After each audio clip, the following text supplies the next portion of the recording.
네, 보신 대로 금리 인상의 여파가 만만치 않습니다.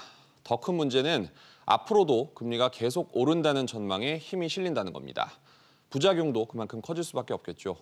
최소화할 수 있는 방안에 대해 윤지혜 기자와 알아보겠습니다. 어제 올랐죠, 기준금리. 그런데 벌써 추가 인상 얘기가 나오고 있습니다. 시점은 언제가 될까요? 네, 올해 한 차례 추가 인상은 어제 금통위에서 이미 기정사실화됐다고 볼 수 있습니다. 네. 그런데 벌써 내년 한 차례 더 올릴 것이라는 예상이 나오고 있는데요.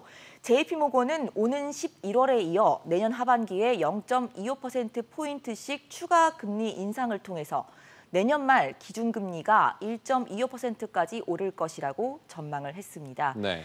기준금리 1.25%는 코로나 상황이 본격화되기 전 직전인 지난해 2월의 금리 수준입니다. 결국 코로나 이전 수준으로 금리가 올라간다는 겁니다. 네. 그럼 이자는 얼마나 늘어날까요? 지금 가계빚이 1,700조 원이고 0.25%포인트 금리가 오르면 3조 원 가까이 이자가 늘어나게 됩니다.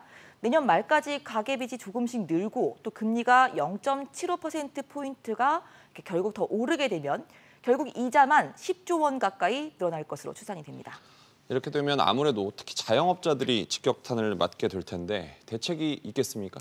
소상공인 지원금과 손실보상금 등의 이 재정 지원 그리고 금융 지원에 투트랙이 함께 가할 것으로 보입니다. 네. 지금보다 더 크게 그리고 촘촘하게 지원하자는 얘기입니다. 들어보시겠습니다. 실질적으로 필요로 하는 소상공인들의 자금 수요에 매칭이 잘 안 돼요. 정부 자금이 많이 들어가서 자금을 쓸 수 있는 기간을 길게 한다든지 금리를 낮춘다든지 보증 같은 것들을 충분히 공급받을 수 있게끔 해야 되죠. 네, 부동산 안정으로 이어질지도 관심이 큰데 어제 이주열 총재가 금리 정책만으로는 안정시킬 수 없다고 했잖아요. 이걸 어떤 의미로 봐야 할까요?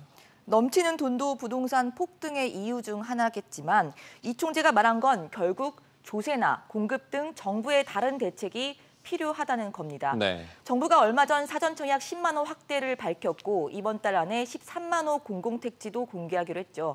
이 밖에 공공재건축 등 서울 내 공급 계획도 추진 중인데 좀 더 속도감 있게 공급 대책이 진행돼야 다급하게 집을 사겠다. 이런 막차 매수 심리가 진정될 것으로 보입니다.